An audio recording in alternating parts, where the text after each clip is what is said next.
L'Arabie saoudite est un vaste désert aux grandes étendues inhabitées. Seules les caravanes de bédouins le parcouraient autrefois.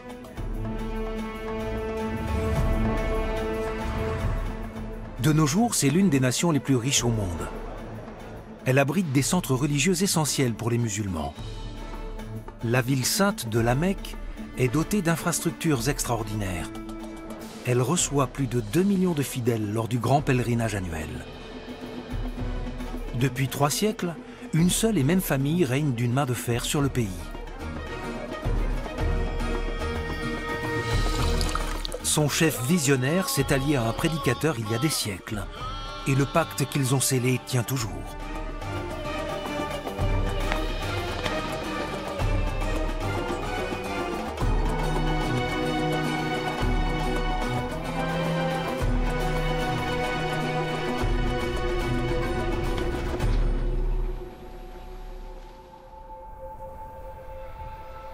L'Arabie saoudite possède des paysages lunaires, brûlés par le soleil. Son territoire est 4 fois plus grand que celui de la France. Mais il est en grande partie inhabité. Avec ses montagnes, ses déserts et ses volcans, la péninsule arabique est un milieu des plus inhospitaliers.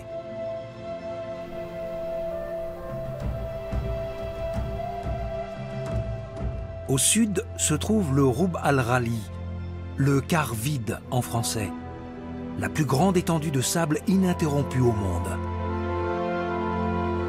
Au nord dominent les dunes rouges du Nefoud, un autre désert. Mais l'Arabie possède aussi des oasis qui sont cultivées depuis très longtemps.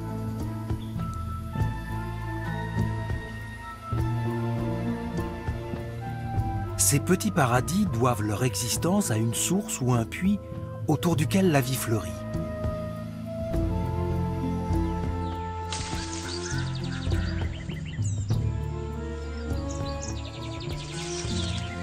La faune et la flore se sont adaptées aux conditions extrêmes du désert. Les hommes aussi. Pour eux, les oasis sont des îlots de verdure au milieu d'une mer de sable et de pierre.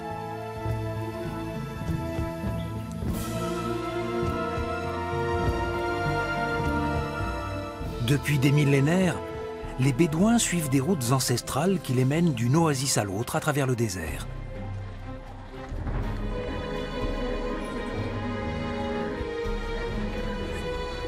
Toutes leurs possessions tiennent sur le dos de quelques dromadaires.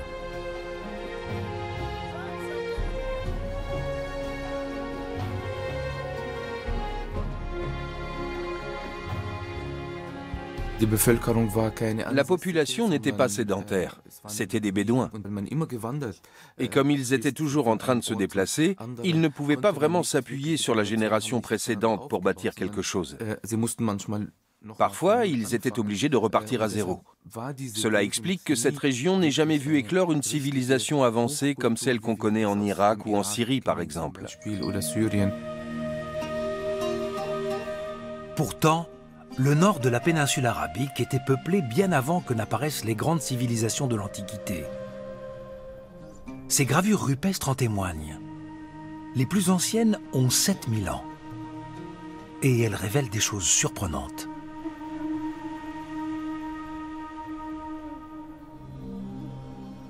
Pour l'époque préhistorique, il y a de nombreux paléolacs, des nombreux lacs qui ont été asséchés durant les phases plus arides et qui étaient très certainement les lieux de concentration de population, et notamment de populations préhistoriques et néolithiques, d'époque néolithique, et pour lesquels finalement on réalise que le désert était véritablement vert.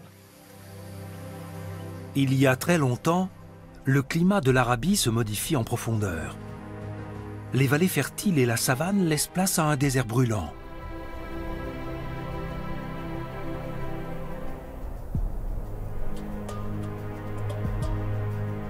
Pour y survivre, l'homme a besoin de compagnons bien choisis, comme le dromadaire, dont l'organisme est parfaitement adapté à la vie dans le désert.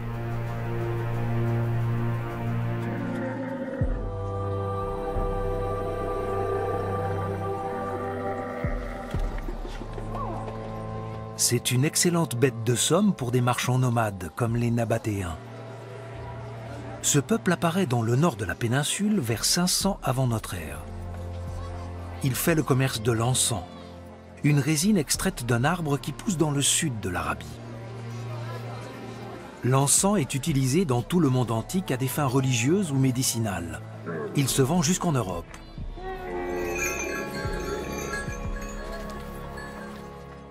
Les Nabatéens contrôlent les routes commerciales de la péninsule arabique, de l'actuel Yémen au sud jusqu'à leur zone de peuplement au nord.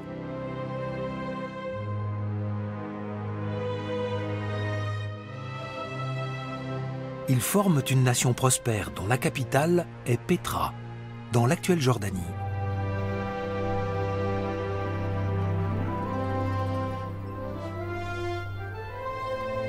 Au début du premier millénaire de notre ère, la ville compte peut-être jusqu'à 40 000 habitants et s'enorgueillit de magnifiques tombeaux taillés dans la roche.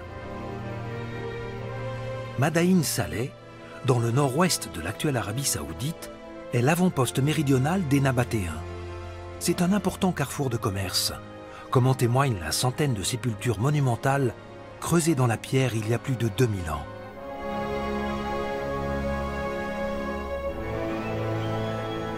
On remarque la quasi-absence de représentation humaine ou divine.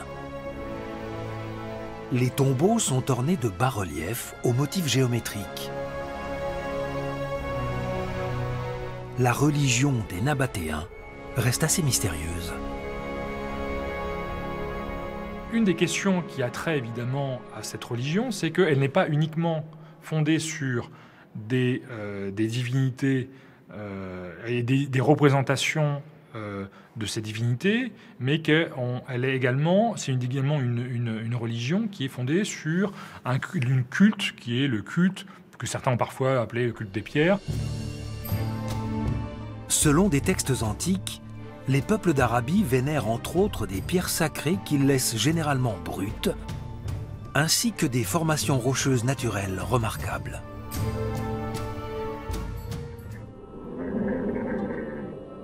Les caravanes des marchands nabatéens contribuent à diffuser des croyances et pratiques étrangères dans la péninsule arabique. Il s'agit aussi bien du polythéisme des Grecs et des Romains que du monothéisme des Juifs et des chrétiens. Ces religions vont d'abord coexister assez paisiblement. À l'époque, un carrefour de commerce se trouve à proximité de l'actuelle ville de La Mecque. Il abrite un site religieux bédouin très ancien.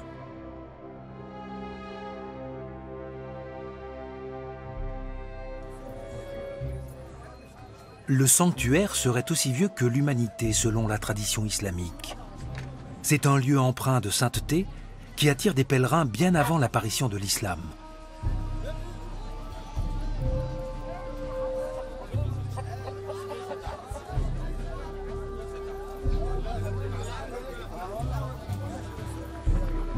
Le monument est un simple cube. Mais autour de lui, une véritable industrie du pèlerinage se développe déjà. Il faut imaginer que des pèlerins se rendent dans des lieux précis, qui sont peut-être un arbre, ou une pierre, ou ce cube, cette Kaaba, parce qu'ils espèrent quelque chose en retour. Je vais là, je célèbre certains rites, je fais peut-être aussi une offrande, et en retour, je reçois une bénédiction, voire l'aide d'une divinité.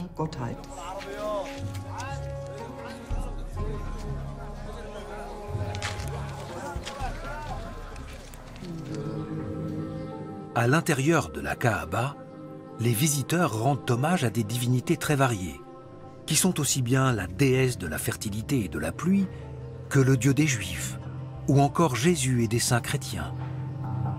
Ils vénèrent tout particulièrement une pierre noire, censée être d'origine divine, dont le culte remonte à la nuit des temps.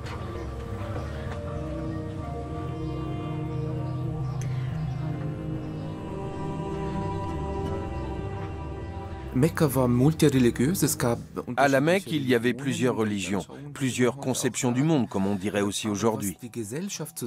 Le ciment de la société, ce n'était pas la religion, mais la loyauté envers une tribu. Il y avait différentes tribus et chacune avait ses propres lois. Il n'y avait pas de loi universelle s'appliquant à tous. Les tribus se faisaient souvent la guerre. Elles étaient en rivalité pour la domination de la péninsule arabique.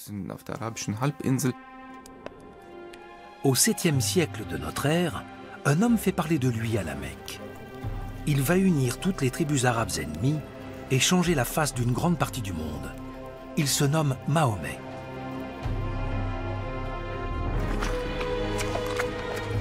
D'après le Coran, un ange lui a transmis les paroles de Dieu.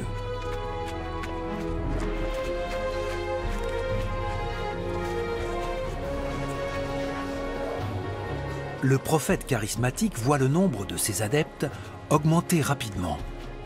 Il prêche la foi en un Dieu unique et créateur, déjà connu des Arabes.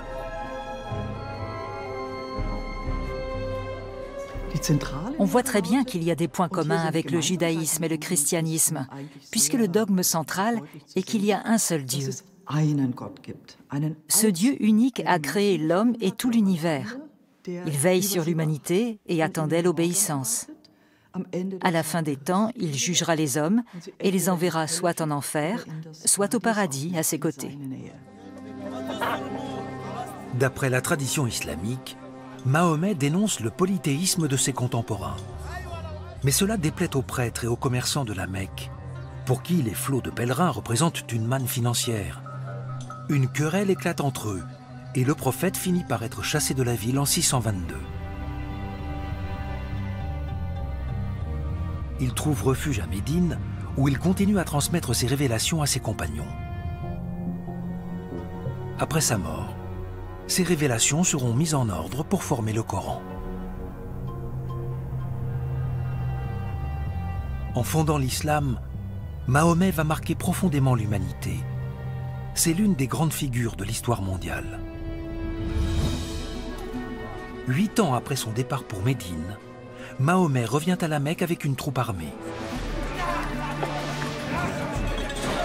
Il prend la ville, qui n'oppose quasiment aucune résistance, et entreprend aussitôt de débarrasser la Kaaba des idoles qu'elle contient.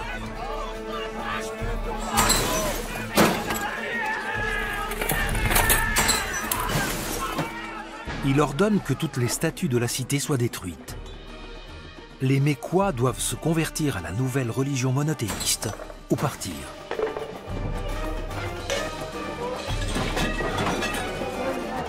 La Kaaba devient le centre de l'islam.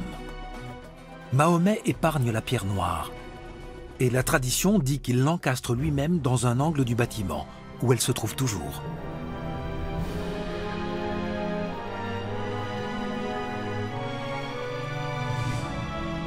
Aujourd'hui, le cube est appelé communément la maison de Dieu.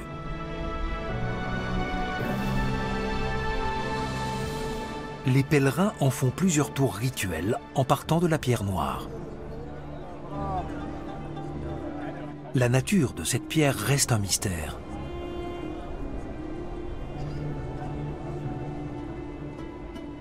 Les hypothèses sont nombreuses. S'agit-il d'une agate, comme ça a été supposé? S'agit-il d'une météorite, comme ça a été également pensé? Ou tout simplement d'un élément de lave ou de basalte, voire de verre. Cela reste totalement ouvert en termes de sa composition physique, ce qui en fait peut-être également une part du mystère qu'il faut conserver, ce qui est plutôt parfois une bonne chose, tout simplement, garder un peu de mystère derrière la nature des choses. La foi enseignée par Mahomet est une force d'unification. Mais elle va créer une dynamique politique qui va changer le monde. Après la mort du prophète, ses successeurs conquièrent toute la péninsule arabique, puis les régions voisines. L'expansion de l'islam est rapide et durable.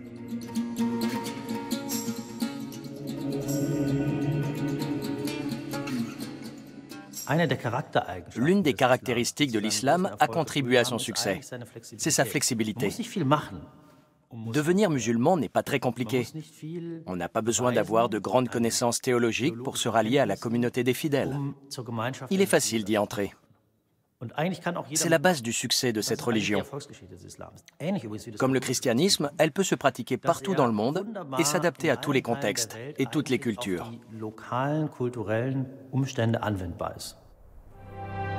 Le pèlerinage à la Mecque reste l'un des 5 piliers de l'islam. Chaque musulman doit l'accomplir une fois dans sa vie. Autrefois, les caravanes de pèlerins voyageaient durant des mois pour rejoindre la ville sainte.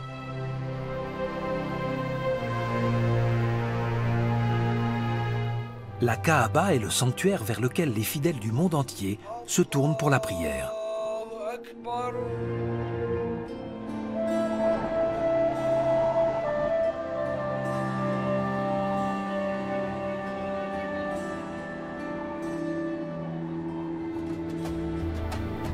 La petite cité caravanière est devenue un immense centre de pèlerinage, capable d'absorber plus de 2 millions de visiteurs à la fois.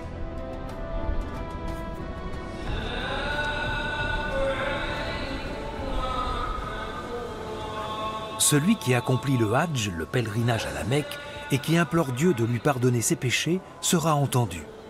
Telle est du moins la croyance partagée par de nombreux musulmans. Il est dit aussi qu'une seule prière accomplie dans la mosquée de la Mecque en vaudrait 100 000 faites dans une mosquée quelconque.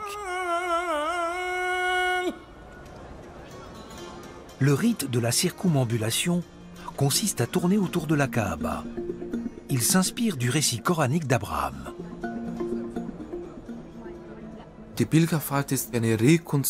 Le pèlerinage est une reconstitution du récit selon lequel Abraham a construit la Kaaba et a tourné 7 fois autour d'elle. Son empreinte serait encore visible aujourd'hui, dans une petite construction à côté du cube. C'est un symbole. Et toute cette symbolique permet de reconstituer une expérience. L'islam reprend sous le nom d'Ibrahim la figure biblique d'Abraham et lui donne une nouvelle importance. Selon le Coran, Abraham part dans le désert avec sa concubine Agar et leur fils Ismaël. Dieu se manifeste à lui à l'emplacement de l'actuelle ville de la Mecque, à l'endroit même où Adam avait élevé un temple à sa gloire. Et il lui ordonne d'abandonner là Agar et son fils.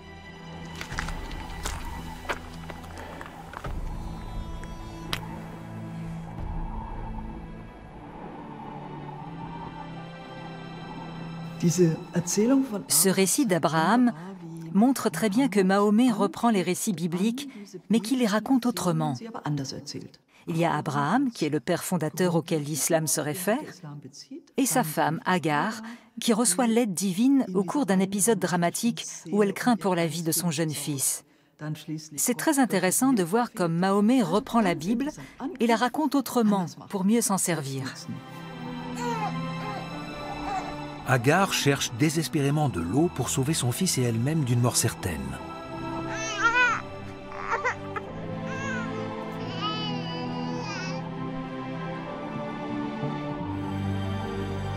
Elle parcourt à 7 reprises la distance qui sépare 2 grands rochers dans l'espoir de trouver de l'eau.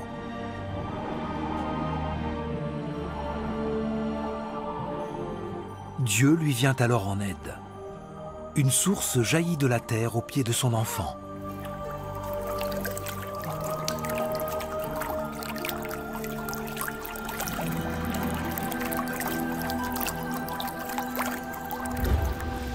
Selon la tradition, il s'agit de la source Zemzem, à laquelle doivent boire les fidèles dans la grande mosquée de la Mecque.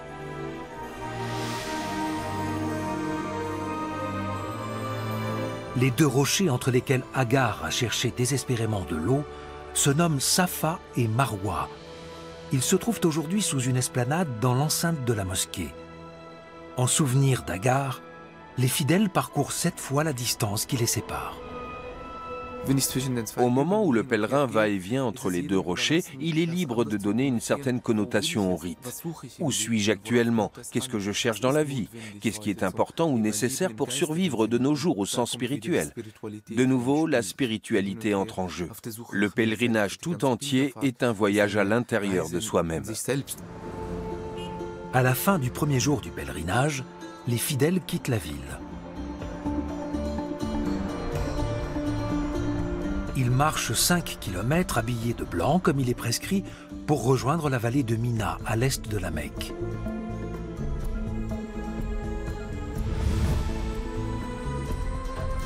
Là, des milliers de tentes les attendent. Elles peuvent recevoir jusqu'à 3 millions de personnes. Le lendemain matin, les pèlerins parcourent 20 km pour se rendre au mont Arafat, dans la plaine du même nom.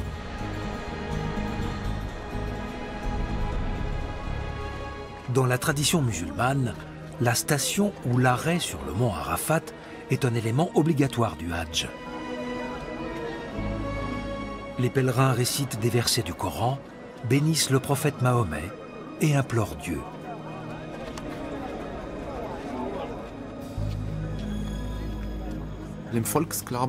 Il y a une croyance populaire selon laquelle celui qui a fait le pèlerinage est lavé de tous ses péchés.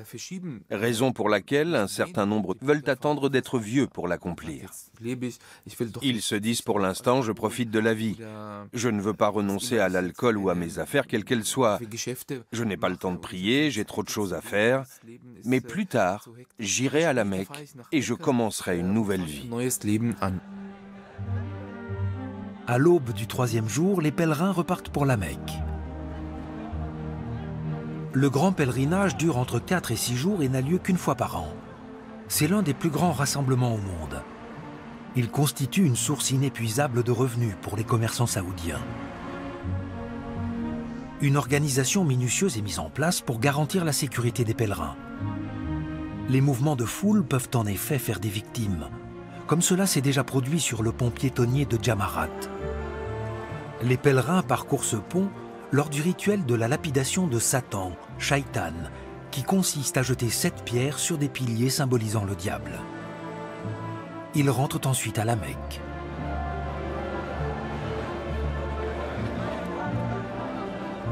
En instaurant la prescription du pèlerinage à la Mecque, Mahomet a offert un puissant point d'ancrage à la communauté mondiale des fidèles. De nos jours, plus d'1 million de pèlerins participent à la prière finale dans la grande mosquée.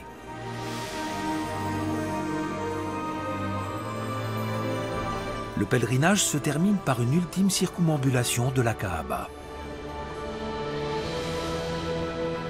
La kiswa, la tenture de soie noire qui recouvre le cube, est renouvelée chaque année. Les visiteurs de marque en reçoivent un morceau. 400 kilos de fil d'or et d'argent sont nécessaires pour les broderies qui reprennent des versets du Coran. Tout est tissé et cousu à la Mecque depuis un siècle. Mais la kiswa provenait auparavant du Caire. À cette époque, elle était portée chaque année en procession depuis l'Égypte jusqu'à l'Arabie. En 1926, une querelle éclata entre les deux pays et l'Égypte perdit le privilège qu'elle avait depuis plusieurs siècles de fabriquer la précieuse tenture.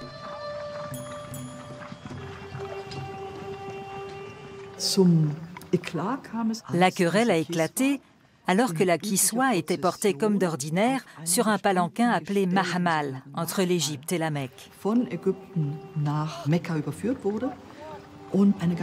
Tout un groupe de partisans de Muhammad ibn Saoud se sont offusqués du fait qu'on faisait sonner de la musique, parce qu'ils condamnaient toute forme de musique. Ils prétendaient aussi que les Égyptiens idolâtraient le palanquin et la kiswa.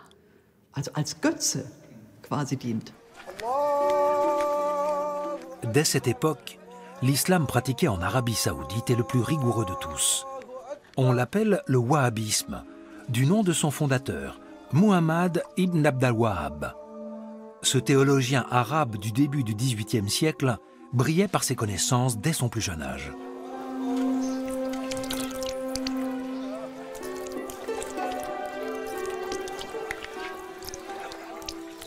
Ibn Abd al-Wahhab était une personnalité remarquable dès son plus jeune âge. C'était lié à son milieu d'origine. Son père et son grand-père faisaient partie des plus grands théologiens de l'Arabie centrale. Or, dans cette région du monde, l'autorité religieuse se transmettait souvent de père en fils. C'est toujours le cas d'ailleurs.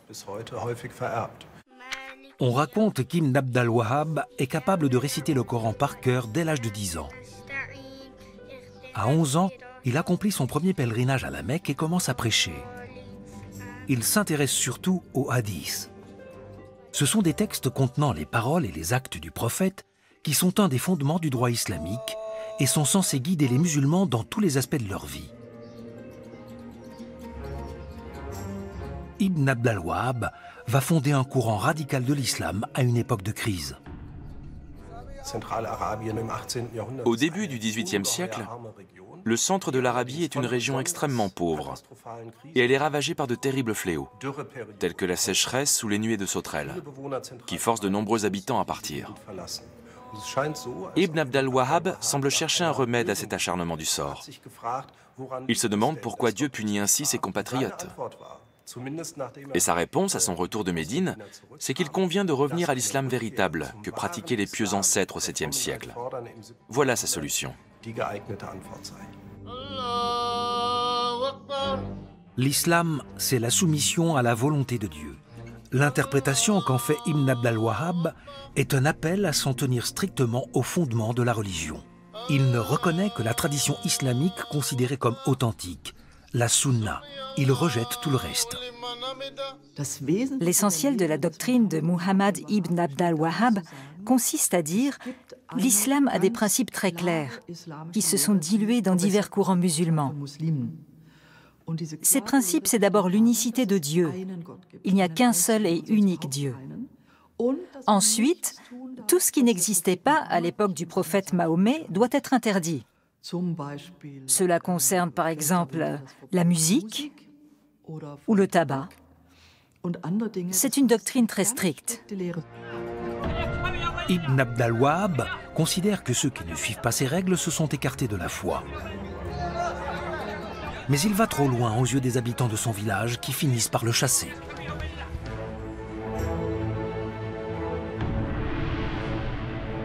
Ibn Abd al-Wahhab est né dans la région du Nejd. Là, au centre de l'Arabie, la falaise calcaire du Jabal Tuwayk domine le paysage sur près de 100 km.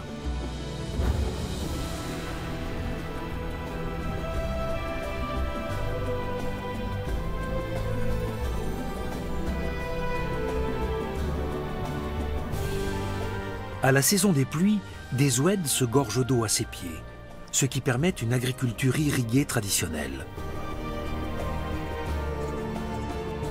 Le sol alluvial nourrit une végétation luxuriante, comme dans l'oasis de Dariyah, sur laquelle règne le clan Al-Saoud.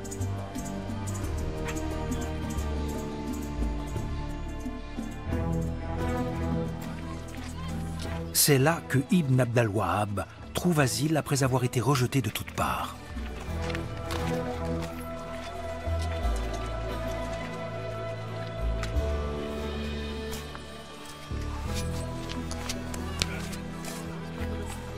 L'émir Muhammad ibn Saoud est tout prêt à l'écouter. Cette rencontre entre le fondateur du wahhabisme et le chef de la famille Al-Saoud va changer la face du monde. Selon toute vraisemblance, ces deux hommes ont de la sympathie l'un pour l'autre. Ils sont tous les deux déterminés et se sentent investis d'une mission tout en étant des outsiders.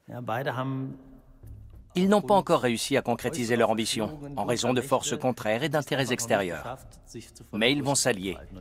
Le premier accorde l'asile au second, qui en retour l'aide à légitimer son autorité.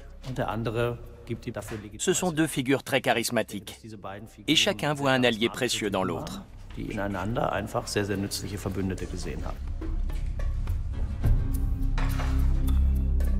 L'émir comprend le bénéfice politique qu'il peut tirer de la prédication d'Ibn Abd al-Wahhab.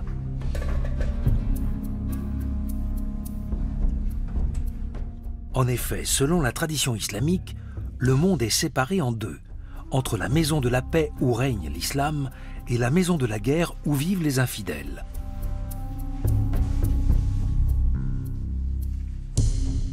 Or, si les musulmans qui ne suivent pas la doctrine wahhabite s'écartent de la vraie foi, alors, se dit l'émir, il est en droit de leur faire la guerre.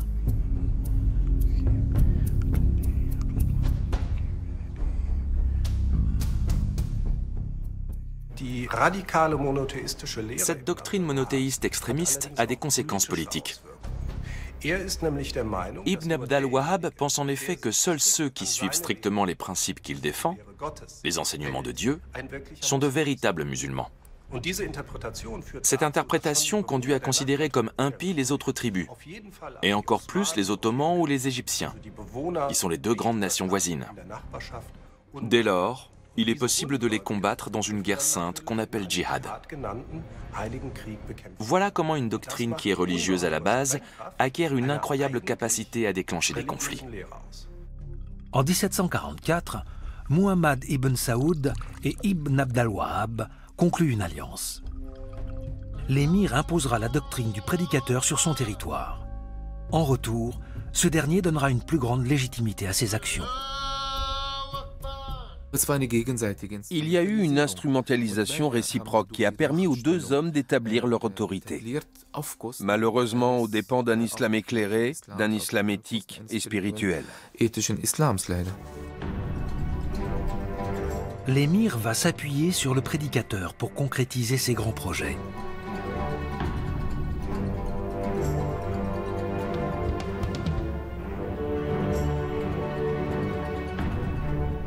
Il est ambitieux et il ne compte pas rester éternellement un petit chef tribal parmi d'autres. Par la guerre sainte, il se lance dans une politique de conquête.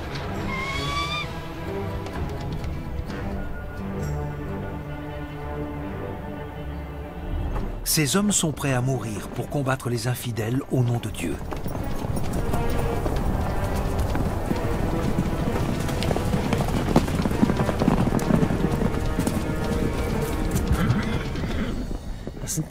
Ce ne sont pas de simples mercenaires qu'on rassemble. Ces hommes ont une véritable formation wahhabite. On leur inculque la doctrine religieuse, ce qui n'est pas commun. D'ordinaire, à l'époque, quand on veut conquérir des territoires, on s'appuie sur des mercenaires et des alliés, et on autorise le pillage. Ibn Saoud le fait aussi, du reste. Mais ces soldats, ces combattants, sont appelés des Irwan, des frères. Ils reçoivent un véritable apprentissage idéologique et on leur enseigne le wahhabisme. Ibn Saoud va unir tout le centre de l'Arabie sous son autorité, ce qu'aucun chef tribal n'avait réussi jusqu'alors.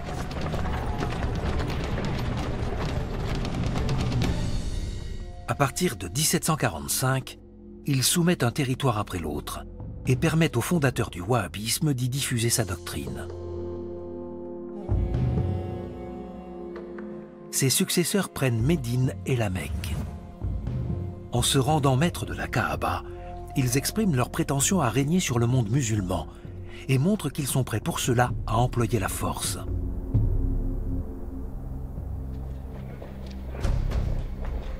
Déjà 2 ans auparavant, les Wahhabites ont saccagé des mosquées et des lieux saints chiites dans l'actuel Irak et tué des milliers de personnes. À présent, ils s'en prennent aux principaux lieux saints de l'islam, qui plus est au nom du prophète Mahomet. Les Al-Saoud se montrent impitoyables en Arabie.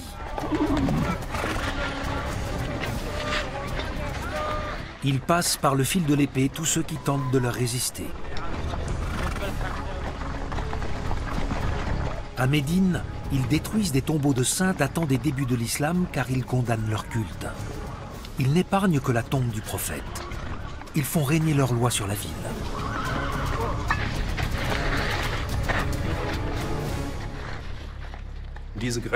La destruction de ces tombes et l'adoption de règles wahhabites pour le pèlerinage créent de grandes tensions dans le monde musulman. Sans doute pas dans les mêmes proportions qu'au XXe siècle. Néanmoins, les wahhabites s'imposent déjà comme des acteurs sur la scène politique internationale. De nos jours, peu de monuments subsistent de l'époque pré-wahhabite. Le plus connu est la mosquée du Prophète à Médine, reconnaissable à sa coupole verte qui protège la tombe de Mahomet. La construction d'origine a été maintes fois agrandie. Aujourd'hui, c'est l'un des édifices religieux les plus vastes du monde. Les wahhabites les plus intégristes réclament qu'on déplace la dépouille du prophète en un lieu secret. Ils craignent que la magnificence du tombeau ne conduise les fidèles à la vénérer comme une relique.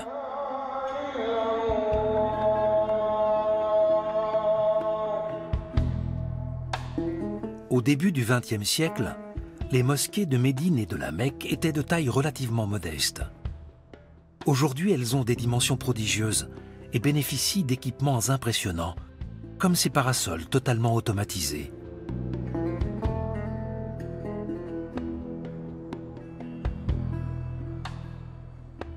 Chacun d'eux étend son ombre sur plusieurs centaines de mètres carrés. Au cours des dernières années, la monarchie saoudienne a dépensé l'équivalent de 5,3 milliards d'euros pour l'embellissement de la mosquée.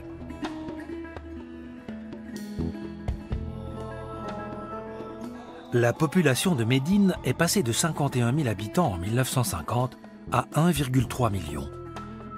Le flot des pèlerins a grossi dans les mêmes proportions. Pour leur faire de la place, on a rasé une centaine de maisons autour de la mosquée du prophète. Les bâtiments actuels sont censés pouvoir accueillir 1,6 million de fidèles.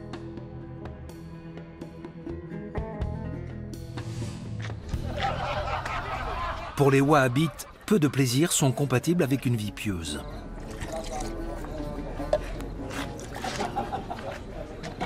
Le tabac, les vêtements voyants, les bijoux, la musique, le chant et plus encore la danse sont interdits.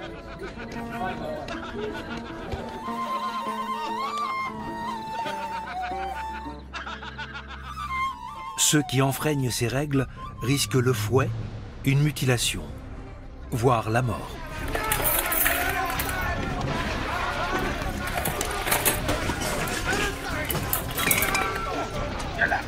Au XIXe siècle, de nombreux musulmans considèrent la prise de Médine et la Mecque par les wahhabites comme une provocation. À commencer par le sultan de l'Empire ottoman.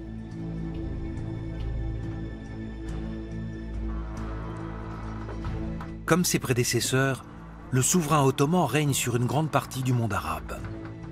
Il porte le titre de calife, attribué au successeur du prophète Mahomet, et il est le chef des musulmans sunnites. Il envoie aussitôt des troupes mater la révolte. L'Empire ottoman considère alors qu'il règne sur le monde arabe. Qu'une secte quasiment inconnue lui prenne ces lieux saints de manière si ignoble constitue à ses yeux une provocation qu'il ne peut pas laisser impunie.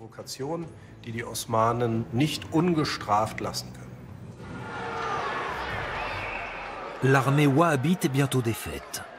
Le 17 décembre 1818, le chef du clan Al-Saoud, Abdallah, est décapité à Constantinople, la capitale de l'Empire ottoman. Il a été jugé coupable de corruption, division des musulmans et révolte contre l'autorité du calife. 3 générations se sont succédées depuis que la dynastie Al-Saoud a fait alliance avec le prédicateur Ibn Abd al-Wahhab. L'expansion du wahhabisme semble être arrivée à son terme. Le territoire qui était passé sous le contrôle des Al-Saoud retombe dans la division. Il est morcelé et réparti entre diverses tribus. De nombreux membres de la famille saoudienne sont exécutés à leur tour ou condamnés à l'exil. Mais les graines semées par le fondateur du wahhabisme vont continuer de pousser. La famille Al-Saoud n'a pas dit son dernier mot.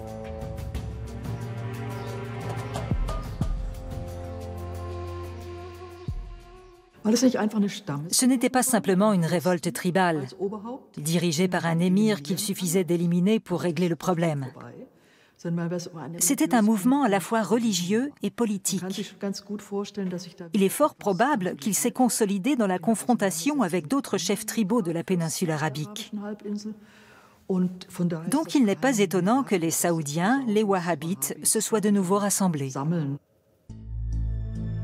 À la fin du XIXe siècle, Le pire ennemi des Al Saoud est l'Empire ottoman, et il est sur le déclin. Son territoire a beaucoup diminué. On le décrit depuis longtemps déjà comme l'homme malade de l'Europe.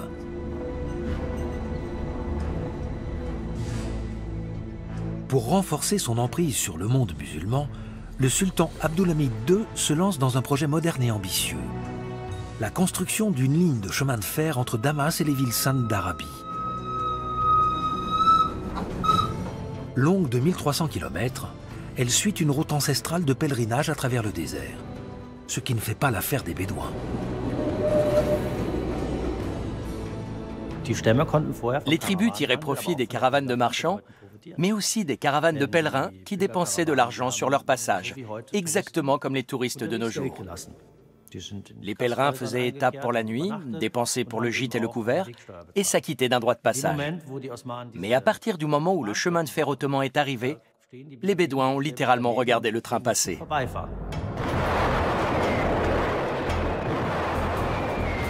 En 1914 éclate la Première Guerre mondiale. Le sultan ottoman entre en guerre aux côtés de Guillaume II, l'empereur allemand. Cette alliance sera lourde de conséquences. Quelques tribus arabes voient dans le conflit une occasion de se libérer de la domination ottomane. Ils se rapprochent des Anglais et déclenchent un soulèvement. Laurence d'Arabie fera entrer la révolte arabe de 1916 dans l'histoire en relatant les opérations de sabotage et les attaques des insurgés dans sa célèbre autobiographie.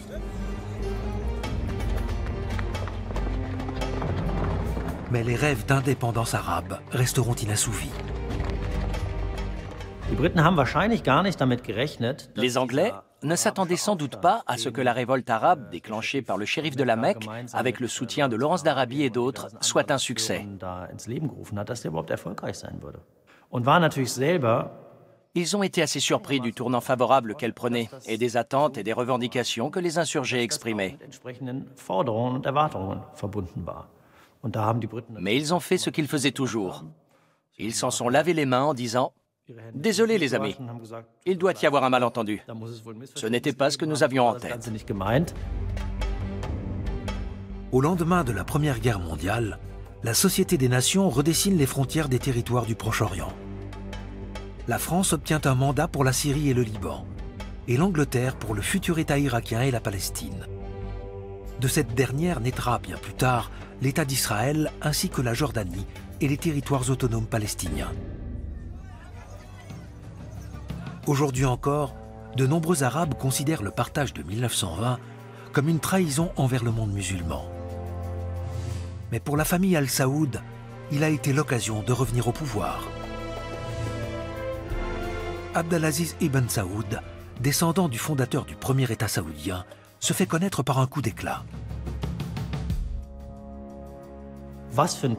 La première apparition d'Abdelaziz sur la scène internationale montre bien quel genre d'homme il est. Il quitte le Koweït avec 40 fidèles combattants et se dirige vers Riyad, où il assassine le gouverneur ottoman de ses propres mains. Voilà comment il entre dans l'histoire mondiale. Mais ce qui caractérise ce personnage, en plus de sa détermination à toute épreuve et de sa brutalité, c'est qu'il s'intéresse à la politique internationale. Profitant de la vacance du pouvoir en Arabie, Abdelaziz conquiert la péninsule. Il prend la Mecque en 1924 et Médine en 1925. Il se proclame roi l'année suivante. Et en 1932, il donne le nom de sa famille à son royaume, le royaume d'Arabie Saoudite.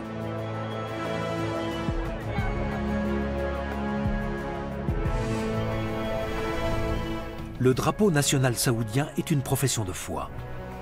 Il atteste qu'il n'y a pas de divinité en dehors de Dieu et que Mahomet est son envoyé. La couleur choisie, le vert, est réputée être celle du fondateur de l'islam. La capitale n'est plus l'oasis de Dariyya, dans laquelle le fondateur du wahhabisme et celui de la dynastie saoudienne avaient conclu une alliance au XVIIIe siècle. C'est la ville voisine de Riyad, qui compte actuellement près de 7 millions d'habitants. La découverte du pétrole en 1938 va faire passer l'Arabie du Moyen-Âge à l'ère de la modernité. Les Saoudiens s'imposent véritablement comme interlocuteurs sur la scène politique internationale, grâce à leurs immenses gisements d'or noir, dont les pays industrialisés sont si avides.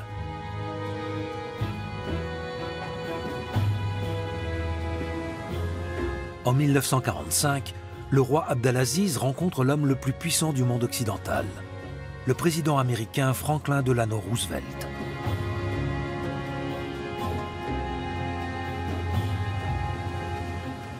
Les deux dirigeants sont issus de sociétés on ne peut plus différentes. Mais leurs nations sont liées par des intérêts communs qui perdurent jusqu'à aujourd'hui.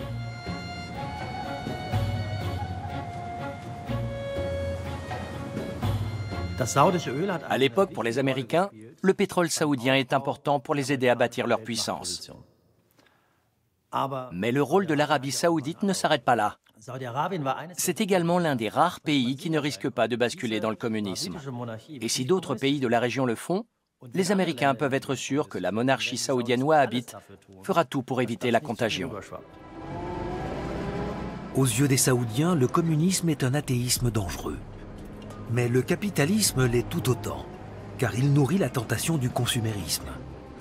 Or, le roi Abdelaziz a beau conduire de belles voitures, il ne veut pas que ses fils oublient leurs origines. Pour éviter cela, il envoie chacun d'eux partager un temps la vie spartiate des Bédouins, loin du faste du palais.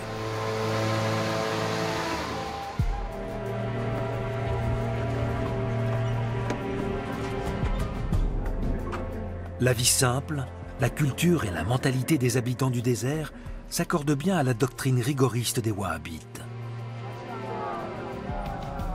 Dans le désert, les jeunes princes s'habituent à marcher pieds nus et ils apprennent à monter les chevaux et les chameaux.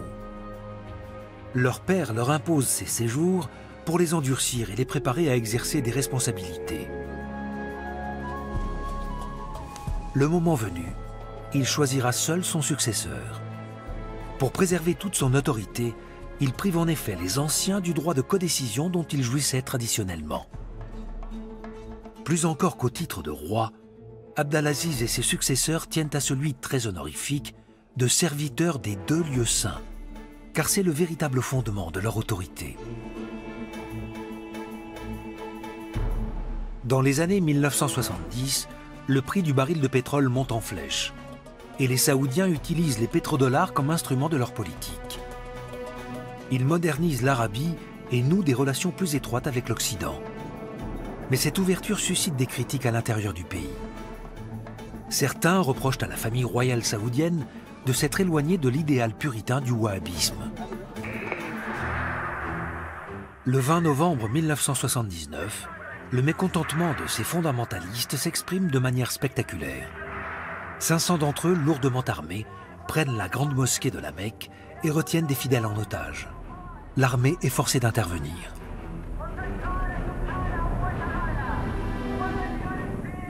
Les islamistes exigent que le pays rompe ses relations avec l'Occident et contestent la légitimité de la dynastie saoudienne.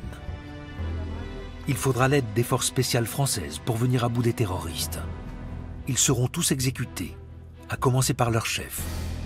Mais ces forcenés auront réussi à faire évoluer la monarchie saoudienne.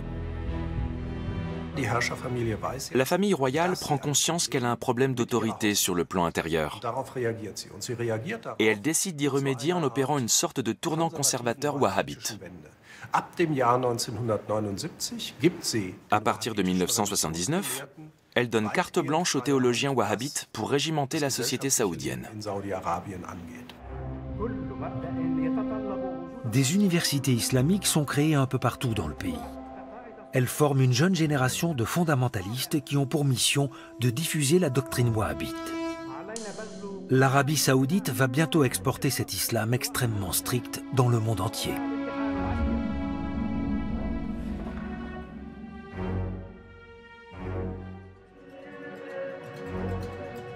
De manière paradoxale, le wahhabisme qui prône la sobriété a contribué à rendre la famille Al Saoud immensément riche. Cette fortune a permis de construire des édifices d'une magnificence extraordinaire pour les lieux saints musulmans et de diffuser sa version particulièrement puritaine de l'islam.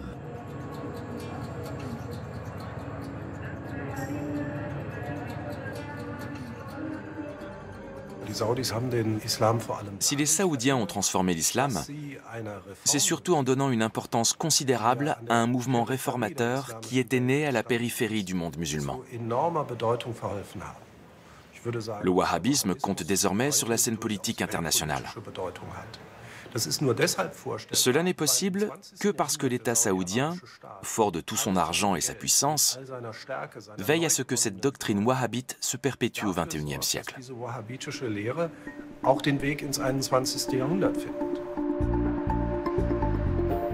Riyad est depuis longtemps une métropole digne du XXIe siècle. Le wahhabisme n'a pas empêché la construction de ces temples modernes de la consommation que sont les centres commerciaux. Mais les idées de l'Occident se diffusent en même temps que ces marchandises. Si bien qu'on entend désormais à Riyad des appels à la démocratie, à plus de participation des sujets et à l'émancipation des femmes. L'avenir de l'Arabie saoudite est lié à l'adhésion des sujets au pouvoir.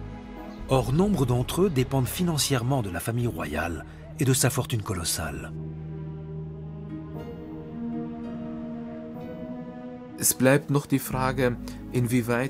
Il reste la question de savoir dans quelle mesure ce changement venu d'en haut s'accompagnera d'une certaine démocratisation de la société. Parce que sans démocratisation, l'édifice demeure fragile. Quand le pouvoir impose une réforme, il peut aussi la supprimer du jour au lendemain. J'espère qu'un processus démocratique durable pourra s'installer progressivement en Arabie saoudite. Les problèmes du monde actuel affectent aussi l'Arabie saoudite. Les gisements de pétrole qui font sa fortune ne sont pas inépuisables. C'est pourquoi le pays veut réduire la dépendance de son économie vis-à-vis de l'or noir. La monarchie absolue saoudienne saura-t-elle relever ce défi? La Mecque continuera d'attirer des flots de pèlerins, mais l'Arabie saoudite a bien d'autres trésors encore. Le monde commence tout juste à les découvrir.